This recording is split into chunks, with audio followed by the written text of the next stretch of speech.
Good morning, good afternoon, and welcome to another episode of Before Coffee. It's Wacky Wednesday, so what wacky things are going on today? All over the world! Let's find that out. So, today on Before Coffee. Oh, my music didn't. There you go. Today on Before Coffee. From Poland, Warsaw sends troops to the border, accusing Belarus of violating its airspace. And Donald J. Trump becomes the third former president to be indicted. The first two were, let's see here, Donald Trump, and the first one was Donald Trump. Two more and he gets a free coffee. AI use in breast cancer screening as good as 2 radiologists study finds. So there's finally a use for AI. And Henrietta lacks. Family settles with biotech company that uses her cells. The bear at the Chinese zoo is not a human. I repeat, the bear at the Chinese zoo is not a human. You're kidding. And in more wacky Wednesday news, there was a goat who reunites a Texas town. Today, on August 2nd, 2023 edition of Before Coffee.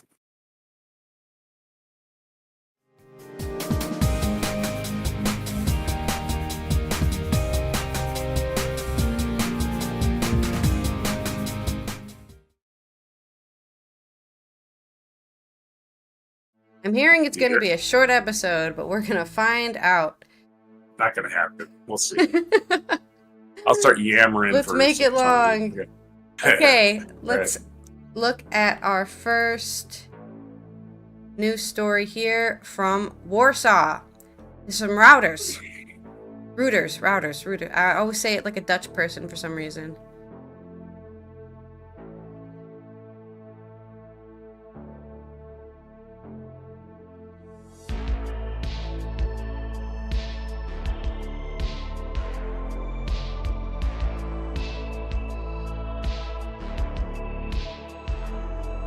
And one of Ukraine's most fervent backers in its conflict with Russia of inventing the accusation to justify a buildup of its troops.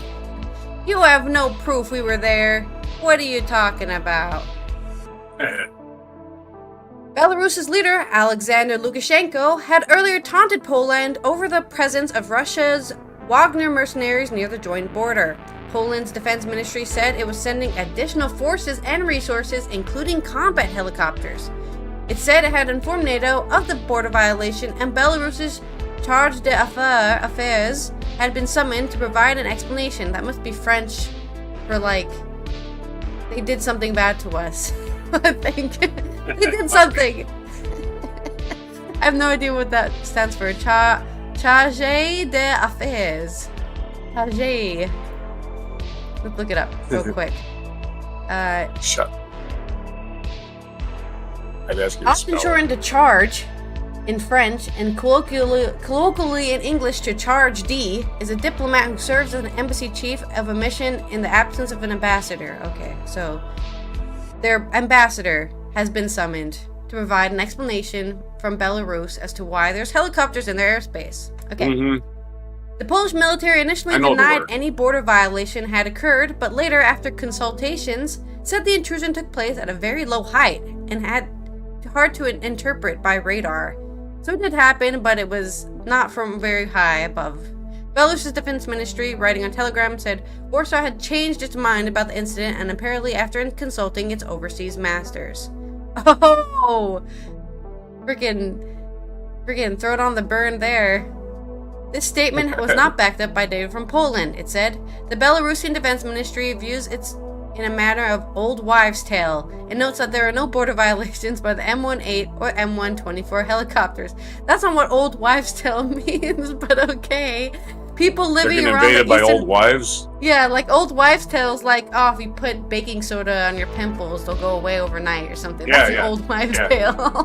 Not Right, that's more helicopters go into Polish airspace. Oh, what an old wives' tale. I've heard that one since I was 12. Well, you're not in the Polish army, so don't speak for them. They might have old wives there. About helicopters in airspace. Just a bunch of old wives sitting around. People living around the eastern Get Polish that village helicopter. of Białowieża, close to the Belarus border, shared accounts on social media of what they said were border violations before the defense ministry issued its statement. Belarus allowed the Russian President Vladimir Putin to use its territory as a launch pad for the Ukraine invasion, but Lukashenko has not committed his own troops to the war. Yet. The former Soviet state has a long history of animosity with Poland, as does Russia. Last week, Putin accused Poland of harboring territorial ambitions on Belarus and said it would consider any attack on its neighbor as an attack on itself. Earlier on Tuesday, Lukashenko mockingly told Poland it should thank him for keeping a check on Wagner mercenaries, now stationed in Belarus after an abortive mutiny against the Kremlin last month. An unspecified number of the Wagner fighters have since moved to Belarus and begun training Lukashenko's army. Poland has already started moving more than 1,000 of its own troops closer to the border. Yeah, why do you train your troops for, dude? Why do you need to train your troops, huh? Making me a little nervous.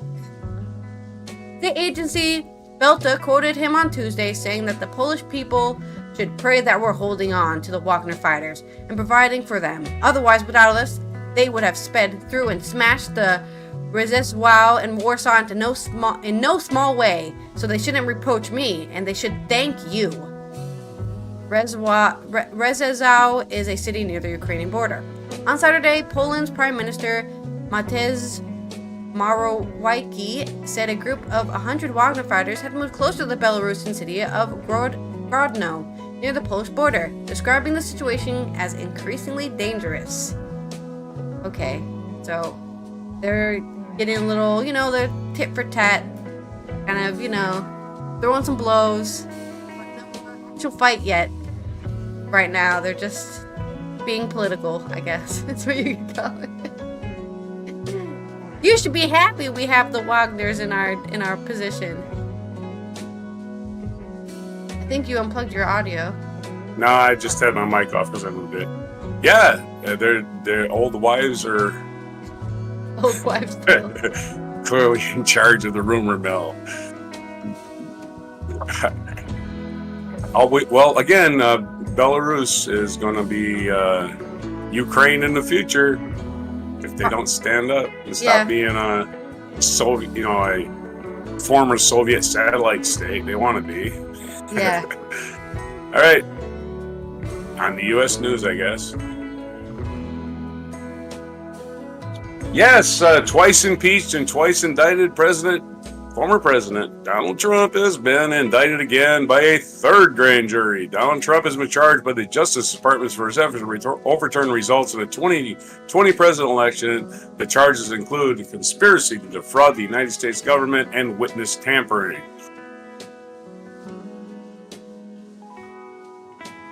Let's go start the story. The 4-count indictment, the third criminal case against Trump so far, third of 4. Don't not forget Florida or Georgia.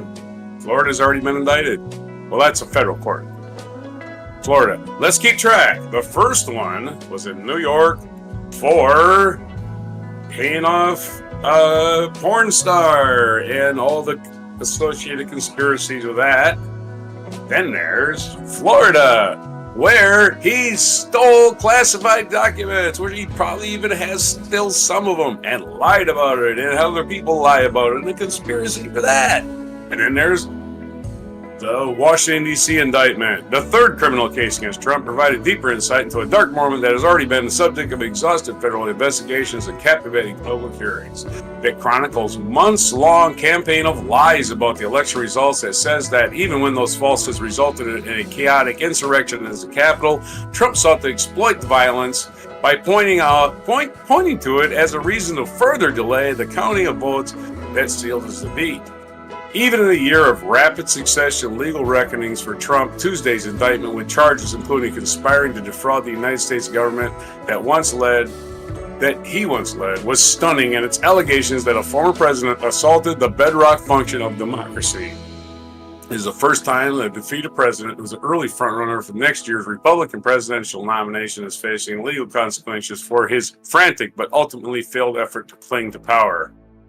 The attack on our nation on January 6, 2021 was an unprecedented assault on the seat of American democracy, said Justice Department Special Counsel Jack Smith, who does know how to talk, it turns out, whose office has spent months investigating Trump. It was fueled by lies by the defendant targeted at obstruction of bedrock function of the U.S. government, the nation's process of collecting and counting and certifying the results of the presidential election. The Trump campaign called the charges fake and asked, "Oh yeah, they're fake." What? What are we? 7, 6? I mean, really? Who supports this infantile child with just absolutely no compunction for empathy whatsoever? The Trump campaign called why it took 2.5 years to bring them. Ask why it took 2.5 years to bring them. It's called gathering evidence, moron. Trump was the only person charged in Tuesday's indictment, but prosecutors obliquely referenced. I love how they everybody involved stonewalled the January 6th committee, and then the federal the Justice Department had to open an investigation to get subpoenas to get people to testify, and then Trump's defense is, "Why take you so long?" Trump was the only person charged in Wednesday's indictment, but prosecutors obliquely referenced a half a dozen co-conspirators, including lawyers on the inside and outside of government, who they said had worked with Trump to undo the election results. There you go. Trump and 6 lawyers, it looks like. So MAGA, making attorneys get attorneys. They also advanced legal dubious schemes to enlist slates of fake electors in battleground states won by Joe Biden to falsely claim that Trump had actually won them. The indictment causes the defeated president and his allies trying to exploit the violence and chaos by calling lawmakers into the evening of January 6th to delay the certification of Biden's victory. It also cites handwritten notes from former Vice President Mike Pence that give gravitas to Trump's relentless goading to reject the electoral votes. Pence, who was challenging Trump for the GOP nomination, declined overtures from the House panel that investigated him in the insurrection and sought to avoid testifying before the special counsel. He appeared only after losing a court fight with prosecutors and learned that Trump, in one conversation, derided him as too honest to stop the certification. Oh, we don't honesty. Trump is due in court Thursday. The first step in the legal process will play out a courthouse situated between the White House and once controlled, and the Capitol as supporters once stormed. The case has already been dismissed by the former president. Who cares? Yet the case stems from one of the most serious threats to American democracy, American history. See how AP just puts another in a counterpoint from Trump. What's his counterpoint? He doesn't have one. His counterpoint is he's guilty, all right? And the presumption of innocence is absurd in this case. And I like how people go on TV going there, "Oh, you have to get the presumption of innocence." I'm like, okay, you can get the presumption of innocence. I'm not. He's guilty. He's a criminal. He should be thrown in Gitmo and never be allowed visitors just like the people at Gitmo. Aren't they The traitors? indictment centers... Like What? traitors? Where do traitors get sent? What? To Gitmo? Well, people that attacked our country get sent there. Okay, fair enough. And that's what he did. And he continues to attack our country to this very day. His very presence as any kind of threat. And for the last 8 years, and it's going to stretch out to at least 10, it just basically turned our country into a big ball of shit. And if you want to call it anything else, you're just not paying attention. Our political discourse is one side just refuses to grow the fuck up. In between the election and the riot, Trump urged local election officials to undo voting results. Oh, that sounds normal in their states. Pressured Pence to halt the certification of electoral votes. Oh, that's normal. And falsely claimed that the election had been stolen. Oh, that's normal. A nation repeatedly rejected by judges. So no judge anywhere, no court anywhere agreed with them. Nobody, not one shred of evidence. But again, more than 20% of this country, I swear, just thinks the election was stolen.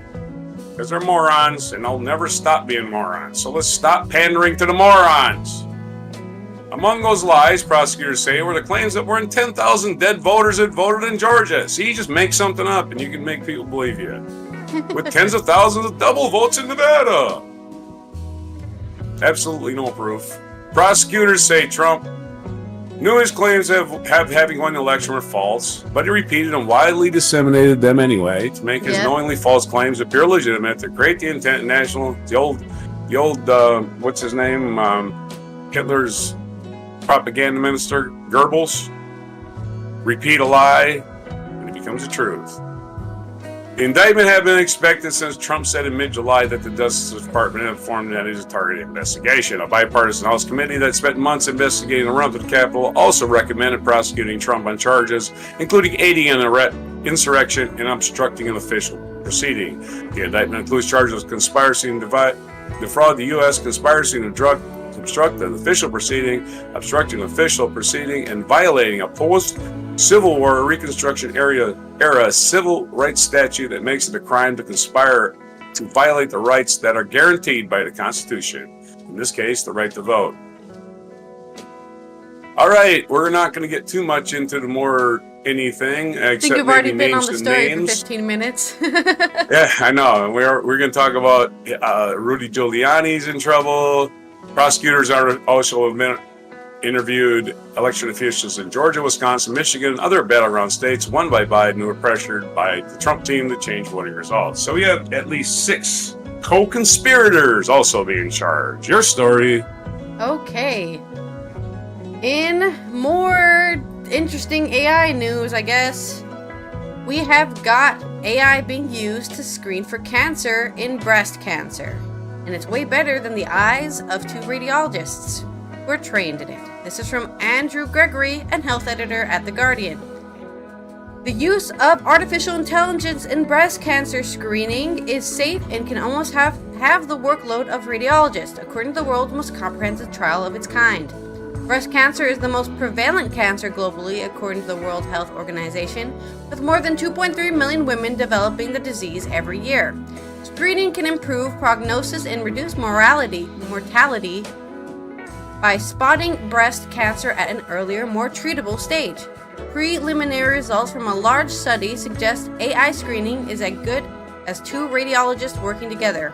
It does not increase false positive and almost halves the workload. The interim safety analysis result of the first randomized controlled trial of this kind, involving more than 80,000 women, was published in the Lancet Oncology Journal. Wow, that's a huge trial. Previous studies examining whether AI can accurately diagnose breast cancer in mammograms were carried out retrospectively, assessing scans that had been looked at by clinicians. But the latest study, which followed women from Sweden with an average of age of 54, compared AI-supported screening directly with standard care. Half of the scans were assessed by 2 radiologists, while the other half were assessed by AI-supported screening, followed by interpretation by 1 or 2 radiologists. In a total of 244 women, or 20%, recalled from the AI-supported screening were found to have cancer, compared with the 203 women, 25% recalled from the standard screening. This resulted in 41 more cancers being detected with the support of AI, of which 19 were invasive and 22 were in situ cancers. The use of AI did not generate more false positives, where a scan is incorrectly diagnosed as abnormal. The false positive rate was 1.5% in both groups. There were 36,886 fewer screen readings by radiologists in the AI group compared with the group receiving standard care, resulting in a 44% reduction in the screen reading workload of radiologists, the author said. The final results, looking at whether AI can reduce the number of interval cases detected between screenings that generally have a poor prognosis, and whether the AI screening is justified, are not expected for several years. But the interim analysis concludes AI-supported mammography screening resulted in a similar cancer detection rate compared with the standard double reading, with a sustainably lower screen reading workload, indicating that the use of AI in mammography screening is safe. The lead author, Dr. Christina Lang from the Lund University in Sweden, said these promising interim safety results should be used to inform new trials and program-based evaluations to address the pronounced radiologist shortage in many countries. They are not enough to be their own. They're not enough on their own to confirm that AI is ready to be implemented by themselves. We still need to understand the implications on patients' outcomes, especially when combining radiologist expertise with AI can help detect interval cancers that are often missed by traditional screening, as well as the cost-effectiveness of the technology. The greatest potential of AI right now is that it could allow radiologists to be less burdened by the excessive amount of reading. While our AI-supported screening systems require at least one radiologist in charge of the detection, it could potentially do away with the need for double reading of the majority of mammograms, easing the pressure on workloads and enabling radiologists to focus on more advanced diagnostic work while shortening waiting times for patients. Yeah, because you need to get 2 people in the office at the same time to read these scans, or you can just have one guy in AI, and that way the other guy can go off, do whatever they're doing for the I can do twice cancer. Yeah. Stephen Duffy, a professor of cancer screening at Queen Mary University of London, who was not involved with the trial, hailed the high-quality study, but said there may be concerns that AI-driven increases in breast cancer detection could include over-detection of relatively harmless lesions. For example, the results of this paper include an increased detection of ductal carcinoma in situ, which is thought to be potentially overdiagnosed, he said. Dr. Katrina Temisianate, the head of the research communications at the charity Breast Cancer Now, said the final trial results will ultimately determine whether AI could help improve breast cancer screening. In the meantime, she said, urgent issues in breast cancer screening programs must be addressed, such as outdated IT systems that take up valuable staff time and delay improvements. A spokesperson for the NHS in England described research as very encouraging and said it was already exploring how AI could help speed up diagnosis for women, detect cancers at earlier stage, and save more lives. What about men? Men get breast cancer too. Don't forget that. You can also get breast cancer. Just only for women get the sped up diagnosis. The men have the slow diagnosis. Fuck them. Dr. Catherine Halliday, the president of the Royal College of Radiologists, said AI holds huge promise and could save clinicians time by maximizing our efficiency and supporting our decision making and helping identify and prioritize the most urgent cases. So yeah, pretty cool. It is incredible, a very high quality study. 80,000 people. That's, usually you get smaller. The closer you get to 100,000, the better your results are, more conclusive your results are, I would say. Obviously, you can't test 1 million people, that's way too much. But you can multiply 100,000. It's encouraging in fields where it's hard to get humans to sit still for a whole day. Yeah. AI has nowhere to go. That's the end of my story. My story, okay, more medical news, and I guess Winning Wednesday, let's call this. Family of Henrietta, we did this yesterday, it was her birthday, and I said medical patient, and then I thought that sounded familiar, Henrietta Lacks, and then I had heard of her. Family of Henrietta Lacks settles with biotech company that used her cells. Ms. Lacks, or Mrs. Lacks, family had accused Thermo Fisher Scientific of profiting from her cells, which have contributed to revolutionary advances in medicine without seeking her permission. This is a story by Amanda Halpak of of the New York Times. What's that? Amanda Hug and Kiss. Amanda Hug and Kiss. I was just listing our new report. I'm gonna come up with our field reporters' names here. I was trying to do it today, but I can't think of enough names. Anyway, Henrietta Lacks, a black mother of 5, was dying of cervical cancer in 1951 when doctors at Johns Hopkins Hospital in Baltimore took a sample of her cells without her knowledge or consent. The invasive procedure led to a revolutionary discovery. Her cells were the first to produce in a laboratory, Her cells were the first to reproduce in a laboratory, which no human cells had done before, allowing research to develop vaccines for polio and the coronavirus and treatments for disease, including cancer, Parkinson's, and the flu. But it would be more than 2 decades before her family knew that the cells were fueling research in laboratories all over the world, even in space, creating an unparalleled medical legacy. On Tuesday, which would have been Miss Lack's 103rd birthday, some of her descendants gathered at a news conference after reaching a settlement with a biotech company that they had accused in a lawsuit of profiting from the cell line named for her. And the actual cell line is abbreviated HELA. Yeah.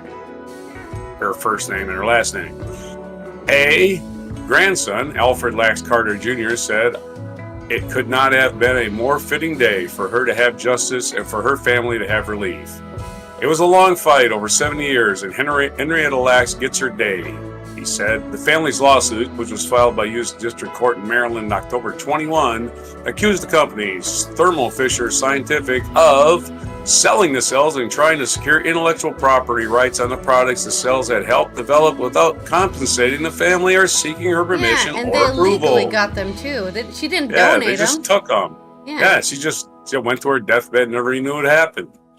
The terms of the settlement are confidential. Lawyers for both parties said in a statement. Thermo Fisher, which is based in Massachusetts, and legal team for Mrs. Lack's family released identical statements announcing the settlement. The parties are pleased that we will be able to find a way to resolve this matter outside the court and we'll have no further comment. Of course, at the news conference, one of the family's lawyers, Chris Ayers, suggested that similar lawsuits would follow. The fight against those who profit and chose to profit off the deeply unethical and lawful history and origins of the HeLa cells will continue, he said. Miss Lax was 31 when she died in October 1951. 8 months earlier, she had learned she had cervical cancer after being admitted to a racially segregated ward at Johns Hopkins in Baltimore. Yeah, we'll put you in that ward where we just experiment on people. Yeah. Doctors removed the sample of cells from the tumor and cervix without her knowledge or consent and gave them to the medical researcher at Johns Hopkins University. The researcher found that her cells were the first to reproduce in a laboratory outside the body. Most cells die within days, but because Miss Lack's cells continued to multiply, researchers and scientists could use them to do things such as test how the polio virus infects cells and cause disease. Research using HeLa cells has led to the development of treatment and diseases for including cancer, Parkinson's, and the flu. The cells have been used by researchers around the world and have been cited by more than 110,000 scientific publications, according to the National Institutes of Health. Miss Lack's family has not been told about the world-changing discovery and did not find about the cell line until 1973, according to The Immortal Life of Henry Lax, a book by Rebecca Skloot that was turned into a movie featuring Oprah Winfrey as Miss Lack's daughter, Deborah. Miss Lack's descendants have said they are proud of her contribution, but angry about how she was treated by the medical establishment. These frustrations have been made worse by the commercialization of her cells, they said. The family's lawsuit against Thermo Fisher said the company had made staggering profits by using a HeLa cell line, all while Miss Lack's estate and the family haven't seen a dime. Thermo Fisher Scientific choice to continue selling HeLa cells in spite of her family's cell line's origin and the concrete harms it inflicts on the Lax family can only be understood as a choice to embrace a legacy of racial injustice embedded in the U.S. research and medical systems, the lawsuit said. Thermo Fisher tried to dismiss the case, arguing that the lawsuit was filed after the statute of limitations had expired, the Baltimore Sun reported. Lawyers for the family said the limit should not apply because the company continued to benefit financially from the cells. Statute of limitations. I don't think there's a statute of limitations on such things. Anyway, they settled out of court. The family's not going to tell you how much they got because it's part of the settlement. But I'm sure there's other people out there that lawyer is probably going to go after. So it would be silly to stop now. Yeah, I mean, it's just so messed up. She's dead, and people are still using her cells to make medicine. It's an amazing story. You got to admit, it is amazing. Science is amazing, truly but also amazing. That's why you take an ethics class when you become a STEM major. So you learn, wait a minute, even though it gets results, you shouldn't do it. But you just think of this woman has no idea. Yeah. Right? She died. She has no idea how many lives she saved. And I mean, she surely didn't save any lives. She just has a genetic condition where their cells can survive longer without, a heart pumping blood into them. So, yeah. Anyway, amazingly weird story for Wednesday. Your story. All right. In my wacky news on Wednesday, the Chinese zoo is denying that the sun bears are humans dressed in costumes. That's right. It's just a bear. It's not a human in a costume. This is from Amy Hawkins in Agencies. A zoo in eastern China has denied suggestion that some of its bears could be humans dressed in costumes after a video of one standing on its hind legs circulated online. In a statement published on Sunday from the perspective of Angela, a Malaysian sun bear, zookeepers at Hangzhou Zoo said, "When it comes to bears, the first thing that comes to mind is a huge figure and amazing power. But not all bears are behemoths and danger personified. We Malayan bears are petite, the smallest bear in the world." Video of the sun bear standing on its hind legs has circulated on social media, with people noting that its slender legs and folds of fur made it look like a human was acting the part of a bear. But in the audio recording circulating on WeChat, a spokesperson for the zoo said the animal was real and that such deceptions would not happen at a state-run facility. He also noted that the 40 Celsius weather summer temperature for a human in a bear suit would not last that more than a few minutes before collapsing from heat stroke. A zoo employee said visits were being arranged for reporters on Monday to see the bears. Sun bears are the size of large dogs, standing at most at 1.3 meters or 50 inches tall on their hind legs, compared with the 2.8 meters for grizzlies and other species according to the zoo. Other Chinese zoos have been accused of trying to pass off dogs dyed to look like wolves on African cats, and donkeys painted to look like zebras. Okay, so they're like, yeah, because I guess this comes, is it racist to be like, oh, they're Chinese zoos, so they can't even have real animals, they have to fake their animals? Is that what this is coming from? I'm so confused. I don't think it's racist. You're passing off a dog as a wolf. That's not a dog. That's just a wolf. I saw the bear. It looked like a person in a bear suit. Have you seen it? Have you seen the videos? It literally, I don't know. It literally looks like a bear. In an additional adage to this story from Reuters in Beijing, visitors numbers rise by 30% as footage sparks claims animals could be staff members in bear suit. That's right. Crowds are flocking to the Chinese zoo now after that story went viral on the internet. Visitors have flocked to the zoo. $10 to dance with it. Yeah, exactly. Visitors have flocked to the zoo in eastern China's Zhejiang province after a video of one of its bears went viral, with some suggesting she looked so human she'd be a staff member in a bear suit. Attendance numbers at the Hangzhou Zoo have risen by 30% to about 20,000 a day, with some people traveling overnight since a video of the Malayan sun bear named Angela became a trending topic on the Chinese social media over the weekend. After seeing this bear standing up on the internet, I wanted to see how it looks in real life, so I came here, said a man surnamed Yu, who said he had only half believed the video he saw online, Chow News reported. After we saw the video on the internet, we specifically took to the high-speed train from Suzhou to come over to see the bear, another visitor, Yan Ming, told Hangzhou TV station. We traveled overnight last night to get here. The bears are so cute. In the widely shared video posted last Thursday, the bear can be seen standing on its hind legs and stretching its neck out as it faces visitors watching from outside its enclosure, before sitting back down. It was when Angela was standing up that some internet users said she looked like someone wearing a bear suit. If this is fake, it deserves an Oscar for special effects, said one user on the Weibo microblog platform. The zoo has sought to refute the rumor in the post on its official WeChat account and in interviews with local media, saying Angela is definitely not a human. Our zoo is government run, so that kind of situation would not happen, a member of staff said, according to local media.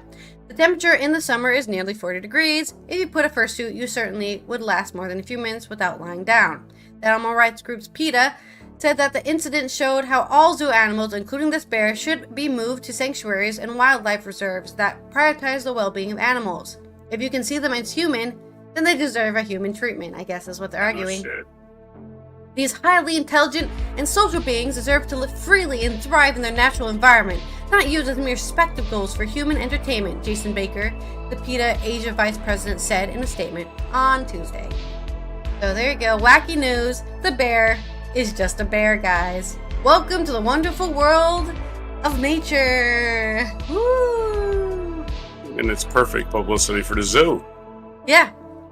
It's a win-win. It's a win-win. I mean, I'm sure we always think something from China is kinky. I mean, they did sell us poisonous dog food a couple, 10 years ago. So dogs are dropping dead from Chinese dog food. So we got to be a little cautious about what they're up to. It crosses a line a little bit, but I can see in that video, it's like, what? That's a bear? And the point, the thing I chuckle about, a human in a bear suit would be really, really hot. What about the bear? Isn't that bear really hot? No, because he has the right. Oh yeah. He's a sun bear. He's a special bear. He's built properties. for the sun. Well, we wouldn't have called him a sun bear otherwise. Yeah, exactly. Doesn't he know he's a sun bear? He gets up every morning and goes, I'm a sun bear. Let me sit here and just roast. Okay. More wacky news and balmy animals. Avid search for missing Texas rodeo goat brings residents of a small rural community together. This is from Associated Press. No byline, really? They usually put a name on these things, but maybe we'll find it later. Okay, this is Raymondville, Texas. I know where that is. It's in South Texas. There was a gone girl. Now there's a gone goat. The search for a rodeo goat that has been missing for more than a week as the residents of a rural South Texas county enthralled as they are using horses, ATVs, and even contemplating utilizing a helicopter to find a missing animal. Local businesses have donated nearly 90 prizes and gifts worth more than $5,000, including brisket, frescoes, and salon service as a reward for the person who finds the goat. This has just gotten bigger than we ever dreamed. Our county is a rural, small county, about 20,000 population, mostly agriculture, farming, and ranch community. And we're very much one big family, so we're excited that everybody wants to find our goat, said Allison Savage, president of the Willacy County Livestock Show and Fair. Residents, including families, have been scouring cotton and sugarcane fields since the goat escaped from a pen in the county's rodeo area near Raymondville on July 15th, following a youth rodeo. On Sunday, possible goat tracks were spotted on a cotton field near Lyford, south of Raymondville. When the goat first went missing, it didn't have a name, but after a poll on the Livestock Show's Facebook page, the goat was named Willie, short for Willacy County, Savage said. While the goat has a name, Savage said, the officials aren't sure if Willie is a boy or a girl. The Livestock Show has been posting regular updates on its Facebook page. The search has also been a boon. Let me just click on that Facebook page and see what the regular updates say. Come on.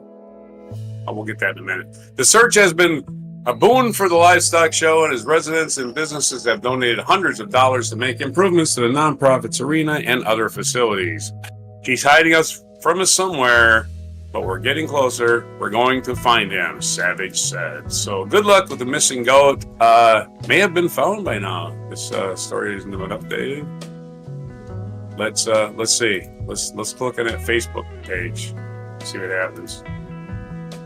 Hyperlinks are disabled on my little thing. Nope, the last update was still just them naming the goat. Okay. 12 hours ago, they've updated their profile picture with a picture of a goat. And it's official. Okay, wait, hold on. Update. The breaking news music. It's official. Willie the goat is safe and sound thanks to these two awesome Willacy County Cowboys, Ricardo Rojas and Sammy Ambrose. Thanks, guys, and thanks everyone who helped round up our escaped goat. It's been quite a rodeo. Plans to award these guys with the prizes underway. If you donated, please PM us so we can fill you in on our proposed media day. And there is a happy goat. Boy, that is a happy goat with his two people that found him. Just trying to hump this guy's leg, apparently. Might be a male. Willie might be a man. All right, your story. Okay. Good news. Good for Willie. We got Willie. We got a little good Tuesday news today. All right. Well, in disappointing culture news, singer Lizzo sued for sexual misconduct in Amsterdam Banana bar. Banana bar. You know what a banana bar is. You told me that story when you went to Sexual misconduct at a bar?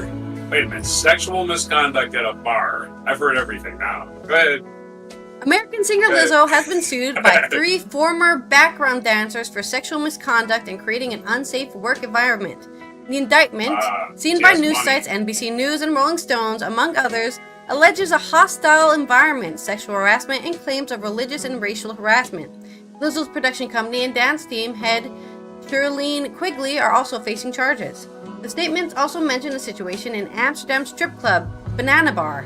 Lizzo, whose real name is Melissa Vivian Jefferson, allegedly forced her members of staff to touch the naked performers, to catch dildos coming out of vaginas out of strippers, and were launched and to eat bananas sticking out of vaginas. So they were saying they were forced to do sexual acts on sex at gunpoint. Yeah, at gunpoint inside of sex bars. I can understand the peer pressure. Lizzo's telling me to do it. Fuck it, okay. But now I regret it. The videos have surfaced. People are sharing the videos on WhatsApp, and now I'm embarrassed, and I'm going to sue Lizzo because she embarrassed me. Lizzo often takes her staff on outings. Employees are not obliged to come along, but the background dancers state that the employees who do not go along are favored and get more security. Okay.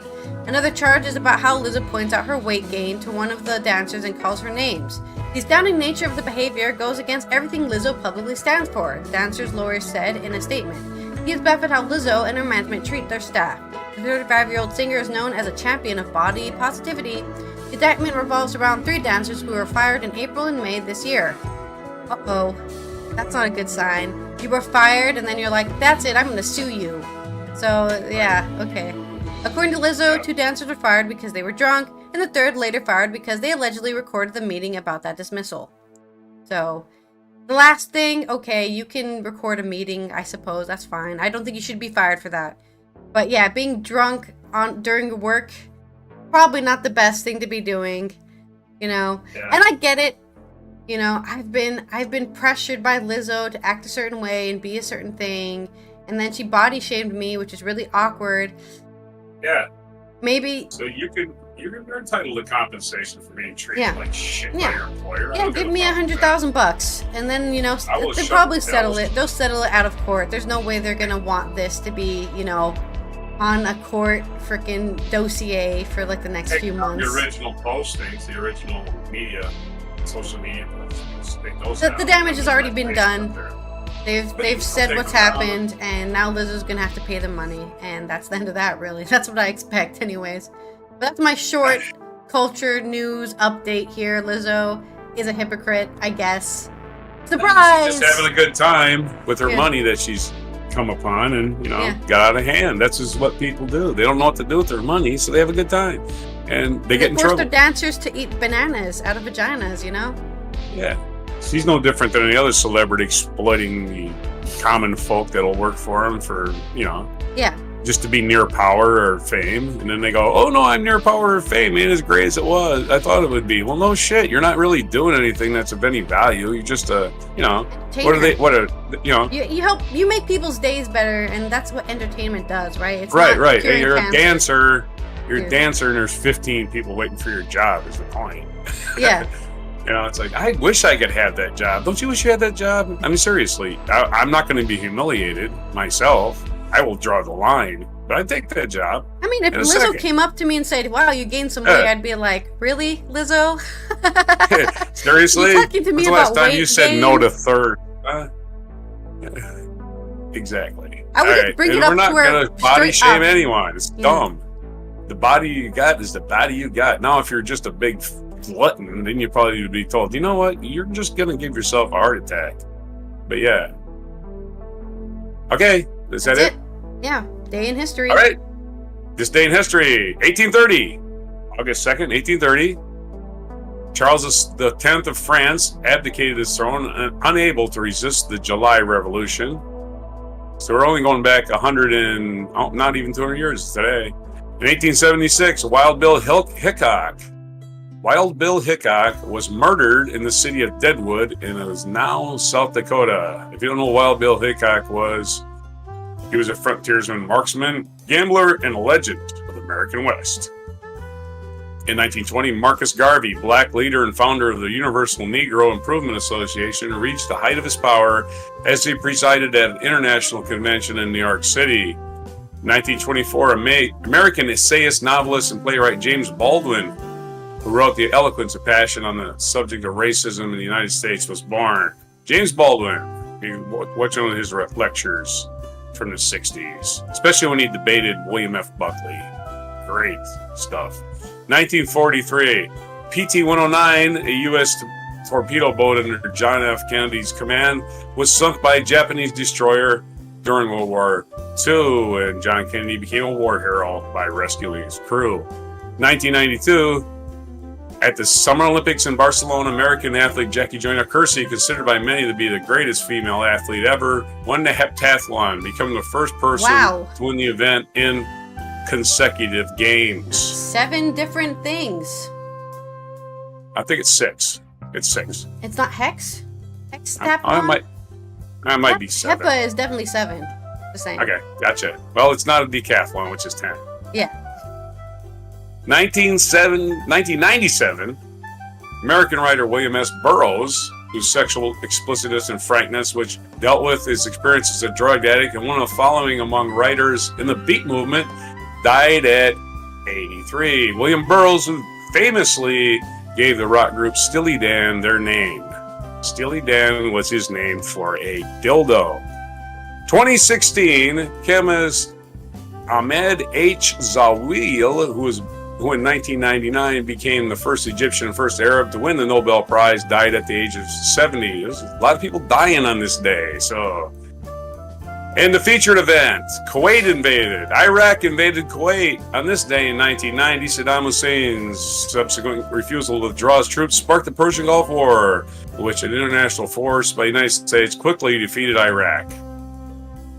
And the birthdays today. Peter O'Toole, actor Peter O'Toole, was born on this day in 1932. Famously played Lawrence of Arabia. He did not play Laurence Olivier. That's another actor.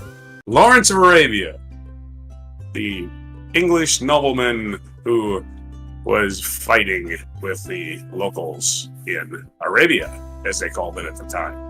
In 1964, Mary Louise Parker was born. In 1942, Isabel Allende, Chilean-American author, was born. 1939, Wes Craven, American director and screenwriter, was born. And we already covered those birthdays.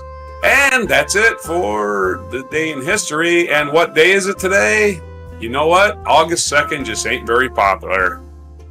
But it is National Ice Cream Sandwich Day. And there's a guy beeping outside, backing up. And it's National Coloring Book Day. Those 2 things today. Wow, we got a short one today. Okay. Well, that has been me, Allie, here from the Netherlands, who is not going to be going to a banana sex show and eating a banana. We're not doing that. I've always been interested in going to one of those, just like as a scientist or something, like to observe. But I've never done it. They're really there in the red light district. Observe the depravity of human behavior. How depraved can humans get?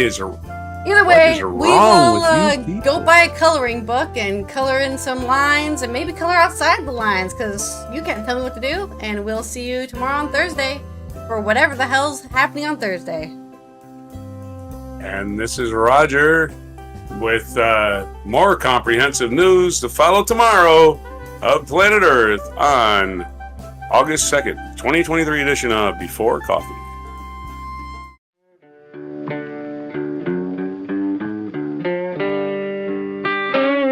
Be sure to hit the like, subscribe, and notify buttons, and follow our other channels, Toxic Alley, History of Gravy, and Scratchy Old Records.